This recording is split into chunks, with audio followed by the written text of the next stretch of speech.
Hello friends, आप सभी को अपने यूट्यूब चैनल एसके सिंह इजाजत पर स्वागत है। इस वीडियो में रेलवे एनटीपीसी एग्जाम जो कि 16 जून थर्ड शिफ्ट का पूर्ण हो चुका है।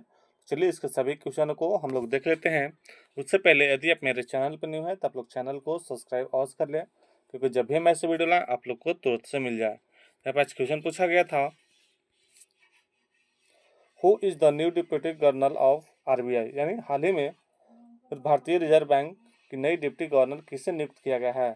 तो अप्रैल 2025 को पूनम गुप्ता को यहाँ पे नियुक्त किया गया है। तो आप लोग यहाँ पे पूनम गुप्ता इसका करेक्ट आंसर हो जाएगा। यहाँ पे अगला क्वेश्चन पूछा गया था, मलिंद पन्हो किस प्रकार की पुस्तक है। तो ये बौद्ध ग्रंथ है, जो राजा मलिंद और बौद्ध भिक्षु नागेशन के बीच संवाद का संग्रह है। यह पाली भाषा में लिखा गया है। तो यह एक बौद्ध ग्रंथ है। तो आप लोग का बौद्ध ग्रंथ इसका करेक्ट आंसर हो जाएगा। यहाँ पे अगला क्वेश्चन पूछा गया था, कौन से जनजातीय नेता को फांसी न देकर देश से बाहर निर्वासित कर दिया गया था। ऑप्शन में आप लोग का दिया गया था पीताम्बर और नीलांबर। सेकंड ऑप्शन दिया गया था सिद्धू और कानू। थर्ड ऑप्शन में दिया गया था तिलका मांझी और तिरोट सिंह। तो इसका करेक्ट आंसर हो जाएगा तिलका मांझी और तिरोट सिंह। देख लेते हैं इसके इनके बारे में। तिरोट सिंह मेघालय के खासी राजा तिरोट सिंह को अंग्रेजों ने छल से बंदी बना लिया था। उन्हें गुवाहाटी लाया गया और फिर निर्वासन के लिए डेका, यानी जो कि अब बांग्लादेश है, वहाँ पे भेज दिया गया था। वहाँ इन्हें नज़रबंद रखा गया और उसका शेष जीवन कैद एवं एकापीन में बीता। उन्हें फांसी नहीं दिया गया था। तो आप लोग का इसका करेक्ट आंसर तिरोट से हो जाएगा, जो कि आप लोग को ऑप्शन में दिया गया था तिरोट से। यहाँ पे अगला क्वेश्चन पूछा गया था, निम्नलिखित में से कौन सा तत्वाद्य यंत्र है। तत्वाद्य यंत्र वे वाद्य यंत्र होते हैं जिनमें तारों या तंतुओं के कंपन से ध्वनि उत्पन्न होती है। उन्हें अंगुलियां, मिजराब या गज से बजाया जाता है। देख लेते हैं यहाँ पे तत्वाद्य यंत्र का उदाहरण, जैसे सितार, सारंगी, गिटार, सरोद, एकतारा, बीना। तो आप लोग ऑप्शन में बीना दिया गया था, इसलिए आप लोग का बीना करेक्ट आंसर हो जाएगा। यहाँ पे अगला क्वेश्चन पूछा गया था, तबकात ए मोइनुद्दीन नामक पुस्तक के किसके द्वारा लिखा गया है। तो मिन्हाजुद्दीन सिराज के द्वारा लिखा गया है। तो आप लोग का मिन्हाजुद्दीन सिराज इसका करेक्ट आंसर हो जाएगा। यहाँ पे देख लेते हैं इसके एक्स्ट्रा फैक्ट में हम लोग। इस पुस्तक को तबकात ए नासिरी के नाम से भी जाना जाता है। मिन्हाजुद्दीन सिराज ने इस पुस्तक को मुगल वंश के शासक नसरुद्दीन मोहम्मद को समर्पित किया था। यह पुस्तक मोहम्मद गौरी के भारत विजय और तुर्की सल्तनत के शुरुआती इतिहास के बारे में जानकारी देती है। ये भी आप लोग ध्यान रखिएगा, हो सकता है यहाँ से आप लोगों को क्वेश्चन पूछ लिया जाए कि इस पुस्तक को और किस नाम से जानते हैं। तो तबकात नासिरी नाम से जानते हैं। और इस बुक में किसके शासन के बारे में बताया गया है, यहाँ से आप लोग देख लीजिएगा। यहाँ से एक और क्वेश्चन पूछा जाता है, यह जो पुस्तक है 23 भागों में विभाजित है और यह फारसी भाषा में लिखी गई है। ऐसे एक और क्वेश्चन बनता है कि तबकात अकबरी किसने लिखी थी। तो निजामुद्दीन अहमद के द्वारा लिखा गया था। तो भी आप लोग ध्यान रखिएगा। यहाँ पे अगला क्वेश्चन पूछा गया था, अनुच्छेद 352 में कैबिनेट शब्द किस संविधान संशोधन अधिनियम के द्वारा जोड़ा गया था।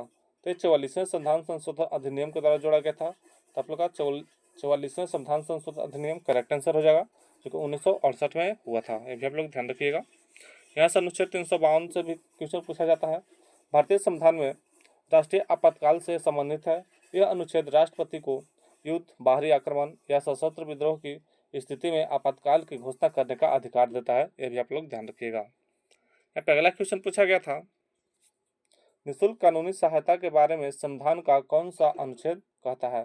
तो भारत के संविधान का अनुच्छेद 39 के 1 के अनुसार समाज के गरीब और कमजोर वर्गों के मुफ्त कानूनी सहायता प्रदान करने का प्रावधान करता है, ताकि यह सुनिश्चित किया जा सके कि आर्थिक या अन्य असमंजसताओं के कारण कोई भी नागरिक न्याय से वंचित न हो। यह अनुच्छेद समान न्याय और मुफ्त कानूनी सहायता की बात करता है। तो आप लोग का इसका करेक्ट आंसर अनुच्छेद 39 का ए हो जाएगा। यहाँ पे अगला क्वेश्चन पूछा गया था,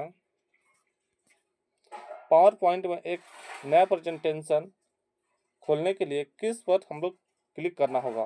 तो हम लोग को न्यू पर क्लिक करना होता है। तो इसका न्यू करेक्ट आंसर हो जाएगा। देख लेते हैं इसके बारे में। पावर पॉइंट में एक नया खाली प्रेजेंटेशन खोलने के लिए हम लोग को नया यानी न्यू पर क्लिक करना होगा और फिर खाली प्रेजेंटेशन चुनना होगा। वैकल्पिक रूप से आप कीबोर्ड में शॉर्टकट की Ctrl+N का प्रयोग कर सकते हैं। और यहाँ पे की शॉर्टकट की पूछता तो Ctrl+N होता, लेकिन यहाँ पे पूछा गया था किस पर क्लिक करते हैं, तब लोग न्यू पर क्लिक करते हैं, तो इसका न्यू करेक्ट आंसर हो जाएगा। यहाँ पे अगला क्वेश्चन पूछा गया था,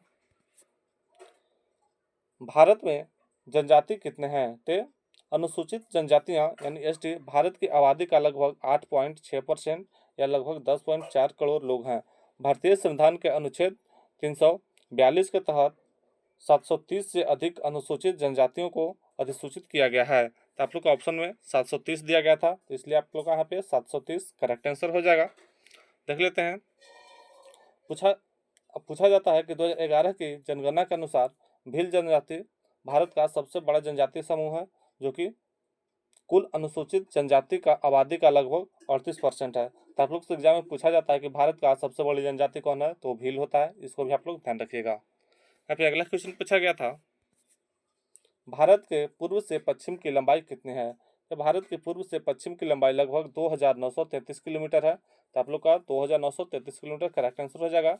यह दूरी अरुणाचल प्रदेश के किबथू यानी पूर्व से गुजरात के रन ऑफ कच्छ यानी पश्चिम तक मापी गई है। ये क्वेश्चन रिपीट हो चुका है। आप लोग अगर मेरा वीडियो देखते होंगे तो आप लोग को पता लग गया होगा, ये पीछे की शिफ्टों में पूछ लिया गया है। और भी देख लेते हैं, जो भारत के उत्तर से दक्षिण की लंबाई है ये कितनी है? ये 3214 किलोमीटर है। ये आप लोग ध्यान रखिएगा। यहाँ देख लेते हैं भारत के स्टार फैक्ट के बारे में। भारत का कुल क्षेत्रफल 32,87,263 वर्ग किलोमीटर है। भारत का कुल क्षेत्रफल विश्व के कुल क्षेत्रफल का 2.4% है।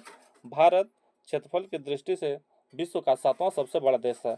ये सारे फैक्ट आप लोग को ध्यान रखना है, यहाँ से काफ़ी बार क्वेश्चन पूछ लिया जाता है। यहाँ पे अगला क्वेश्चन पूछा गया था, थार मरुस्थल में कौन सी वनस्पति पाई जाती है? तो यहाँ पे थार मरुस्थल में अनेक प्रकार की वनस्पतियाँ पाई जाती है। तो चलिए देख लेते हैं कौन कौन से पाया जाता है।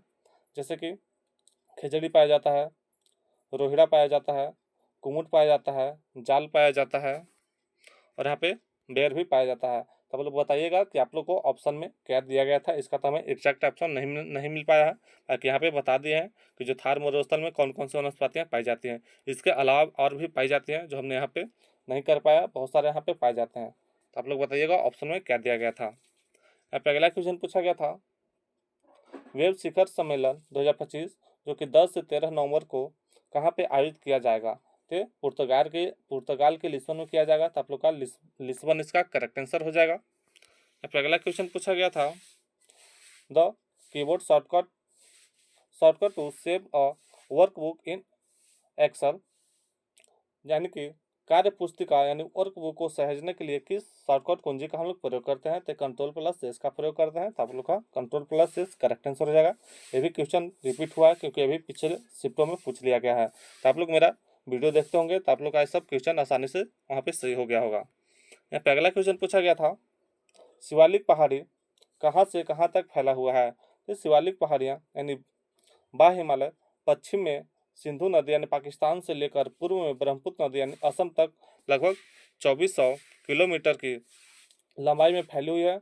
इसका विस्तार उत्तर पश्चिम में जम्मू कश्मीर, हिमाचल प्रदेश, उत्तराखंड, उत्तर प्रदेश, बिहार, सिक्किम, यहाँ पे पश्चिम बंगाल और असम और नेपाल तक फैला हुआ था। आप लोग को ऑप्शन में जम्मू कश्मीर से असम तक दिया गया था। तो आप लोग करेक्ट आंसर जम्मू कश्मीर से असम इसका करेक्ट आंसर हो जाएगा। यहाँ पे अगला क्वेश्चन पूछा गया था, जब 25 में किस गायिका को मरणोपरांत पद्म भूषण अवार्ड से सम्मानित किया गया था? तो शारदा सिन्हा को किया गया था। तब लोग का शारदा सिन्हा करेक्ट आंसर हो जाएगा। यहाँ पे अगला क्वेश्चन पूछा गया था, भारत ने विशेष ओलंपिक विश्व शीतकालीन खेल 2025 में कुल कितने पदक जीते हैं? तो 8 मार्च से 15 मार्च 2025 में कुल यहाँ पे 33 पदक जीता गया था। तो इसका 33 करेक्ट आंसर हो जाएगा। इस पदकों में 8 स्वर्ण पदक, 18 रजत पदक और 7 कांस्य पदक शामिल हैं। यह खेल इटली के ट्यूरिन में आयोजित किए गए थे। अभी आप लोग ध्यान रखिएगा, हो सकता है पूछ लिया जाए कि जो खेल था कहाँ पे आयोजन किया गया था? तो इटली के ट्यूरिन में आयोजित किया गया था। अभी आप लोग ध्यान रखिएगा, लेकिन इसका करेक्ट आंसर 33 पदक हो जाएगा। यहाँ पे अगला क्वेश्चन पूछा गया था, भारतीय संविधान का कौन सा अनुच्छेद राज्य की नीति निर्देशक सिद्धांत में शामिल है जो पोषण स्तर और जीवन स्तर को ऊपर उठाने और सार्वजनिक स्वास्थ्य में सुधार करने के लिए राज्य के कर्तव्य को निर्धारित करता है। तो अनुच्छेद नंबर 47 करता है। तो आप लोग यहाँ पर अनुच्छेद 47 करेक्ट आंसर हो जाएगा।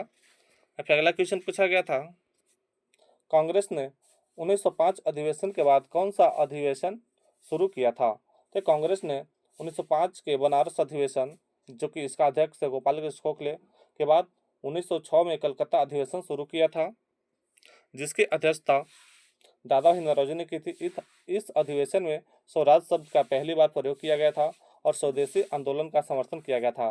तो आप लोग को ऑप्शन में स्वदेशी आंदोलन दिया गया था, तो यहाँ पे स्वदेशी आंदोलन इसका करेक्ट आंसर हो जाएगा। यहाँ पे अगला क्वेश्चन पूछा गया था, द स्लोगन फॉर कॉप 16 यानी कॉप 16 का नारा क्या है? तो इसका नारा है प्रकृति के साथ शांति, यानी पीस विथ नेचर। तो इसका करेक्ट आंसर प्रकृति के साथ शांति इसका करेक्ट आंसर हो जाएगा। यह नारा जैव विविधता पर संयुक्त राष्ट्र सम्मेलन यानी कॉप 16 का प्रतिनिधित्व करता है, जो 21 अक्टूबर से 1 नवंबर 2024 तक कैली यानी कोलंबिया में आयोजित किया गया था। ये भी आप लोग ध्यान रखिएगा। यहाँ पे अगला क्वेश्चन पूछा गया था, इनमें से कौन सा डिजिटल इंडिया का उद्देश्य नहीं है? यहाँ पे ध्यान रखिएगा, पूछा गया था डिजिटल इंडिया का उद्देश्य नहीं है। तो देख लेते हैं यहाँ पे डिजिटल इंडिया का क्या क्या उद्देश्य था। तो यहाँ पे डिजिटल इंडिया का प्रमुख उद्देश्य सरकारी सेवाओं को इलेक्ट्रॉनिक रूप से नागरिकों तक पहुँचाना था, डिजिटल साक्षरता बढ़ाना था, ग्रामीण क्षेत्रों में इंटरनेट और ब्रॉडबैंड कनेक्शन को बढ़ाना था, डिजिटल विभाजन को कम करना था, आर्थिक विकास को बढ़ावा देना था और डिजिटल आधारभूत ढांचे का निर्माण करना था। तीन में से जो आप लोग का ऑप्शन में दिया गया होगा, इस सारे तो ऑप्शन दिए गए होंगे, इनमें से चार, तीन तो दिए गए होंगे, लेकिन उसमें से एक नहीं दिया गया होगा, वो आप लोग का करेक्ट आंसर हो जाएगा। यहाँ पे अगला क्वेश्चन पूछा गया था, वित्त अधिनियम ने किस वर्ष में ही प्रतिभूति लेन देन कर यानी STT नामक कर शुरुआत कर दी, जो वित्त बाजार लेन देन से कर एकत्र करने का एक स्वच्छ और कुशल तरीका था। तो वित्त अधिनियम 2004 में प्रतिभूति लेन देन कर यानी STT की शुरुआत कर दी थी, जो वित्त बाजार लेन देन से कर एकत्र करने का एक स्वच्छ और कुशल तरीका बन गया था। तो वर्ष 2004 में हुआ था। तो आप लोग का 2004 इसका करेक्ट आंसर हो जाएगा। यहाँ पे अगला क्वेश्चन पूछा गया था, 2025 में किस गायक को मरणोपरांत पद्म भूषण से सम्मानित किया गया था? तो यहाँ पे महान गजल गायक पंकज उदास को किया गया था। तो आप लोग यहाँ पे पंकज उदास करेक्ट आंसर हो जाएगा। अगला क्वेश्चन पूछा गया था, कैलोरी थ्योरी ने किस सिद्धांत को प्रतिपादन किया है? तो देख लेते हैं कैलोरी सिद्धांत ने किस को प्रतिपादन किया। जो कैलोरी थ्योरी है, ये ऊष्माद्रव सिद्धांत का प्रतिस्थापित किया है। यहाँ पे पूछा गया था प्रतिस्थापित किसको किया है? तो ऊष्माद्रव सिद्धांत को प्रतिस्थापित किया है। तो आप लोग का ऊष्माद्रव सिद्धांत इसका करेक्ट आंसर हो जाएगा। यहाँ पे अगला क्वेश्चन पूछा गया था,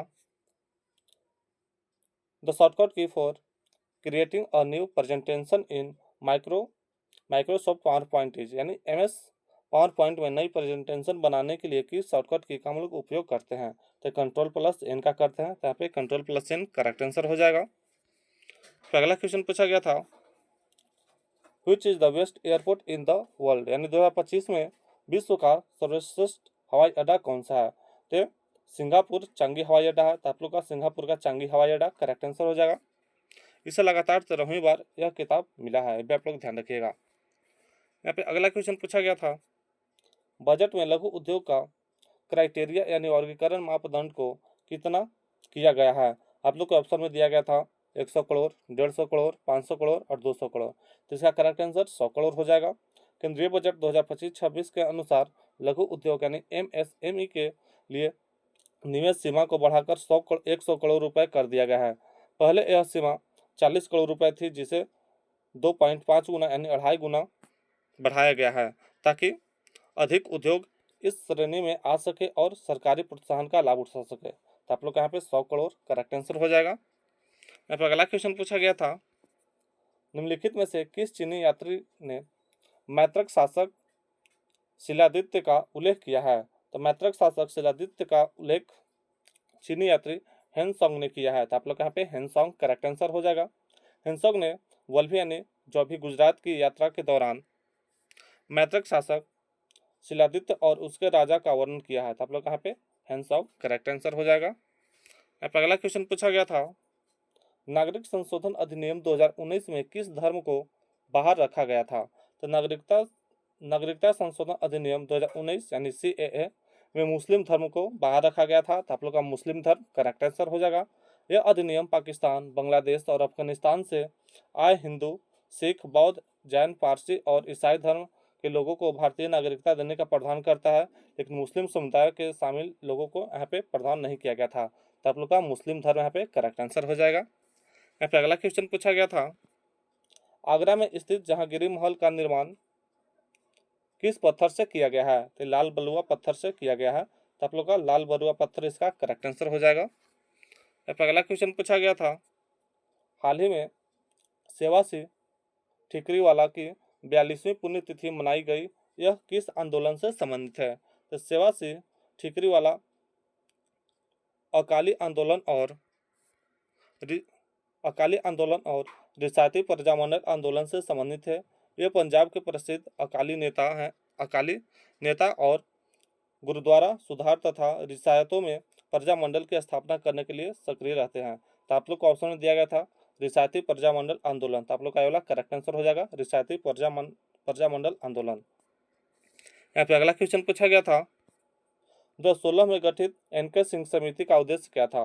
2016 में गठित एनके सिंह समिति का उद्देश्य राजकोषीय उत्तरदायित्व और बजट प्रबंधन अधिनियम यानी FRBM एक्ट की समीक्षा और उसमें सुधार करने के सुझाव देना था। तो आप लोग का FRBM एक्ट इसका करेक्ट आंसर हो जाएगा। यहाँ पे अगला क्वेश्चन पूछा गया था, वोल्ट मीटर को समांतर क्रम में क्यों जोड़ा जाता है? तो देख लेते हैं वोल्ट मीटर को समांतर क्रम में क्यों जोड़ा जाता है। वोल्ट मीटर को समांतर क्रम में इसलिए जोड़ा जाता है क्योंकि इसका प्रतिरोध बहुत अधिक होता है और इसे जिन दो बिंदुओं के बीच विभवांतर यानी वोल्टेज मापना है उसके समांतर जोड़ने पर वही विभवांतर वोल्ट मीटर के सिरों पर मिलता है।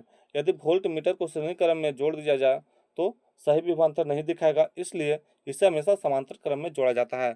तो हम लोग यहाँ पे वोल्ट मीटर को समांतर क्रम में इसलिए जोड़ते हैं ताकि वोल्ट मीटर को सही सही यहाँ पे गणना कर सके। तो आप लोग का वोल्ट मीटर का सही सही मापने के लिए इसका प्रयोग किया जाता है। यहाँ पे अगला क्वेश्चन पूछा गया था, MS एक्सेल में मिक्स सेल रेफरेंस को कैसे लिखते हैं? तो देख लेते हैं यहाँ पे MS एक्सेल में मिक्स सेल रेफरेंस को कैसे लिखते हैं। MS एक्सेल में मिक्स सेल रेफरेंस का उपयोग करने के लिए आप कॉलम या पंक्ति के पहले एक डॉलर चिन्ह का उपयोग करते हैं। जिस उदाहरण के लिए $A1 एक मिक्स सेल का रेफरेंस है। तो आप लोग का ऑप्शन में जो भी डॉलर लगाकर शुरू किया गया होगा वो आप लोग का करेक्ट आंसर हो जाएगा, क्योंकि ये डॉलर लगाकर शुरू किया जाता है मिक्स रेफरेंस। यहाँ पर अगला क्वेश्चन पूछा गया था, ईस्टर्न पेरीफेरल एक्सप्रेसवे किस शहर के यातायात को कम करने के लिए है? तो दिल्ली शहर के यातायात को कम करने के लिए किया गया था। तो दिल्ली शहर आप लोग का यहाँ पे करेक्ट आंसर हो जाएगा। तो आज मुझे दोस्तों के द्वारा इतना प्रश्न मिल पाया। अगर मेरा वीडियो अच्छा लगा हो तो आप लोग वीडियो को एक लाइक अवश्य कर दीजिएगा, और मेरे चैनल पर नहीं है तो आप लोग चैनल को सब्सक्राइब भी अवश्य कर लीजिएगा। तब तक मिलते हैं नेक्स्ट वीडियो में, और मेरा वीडियो देखने के लिए बहुत बहुत धन्यवाद।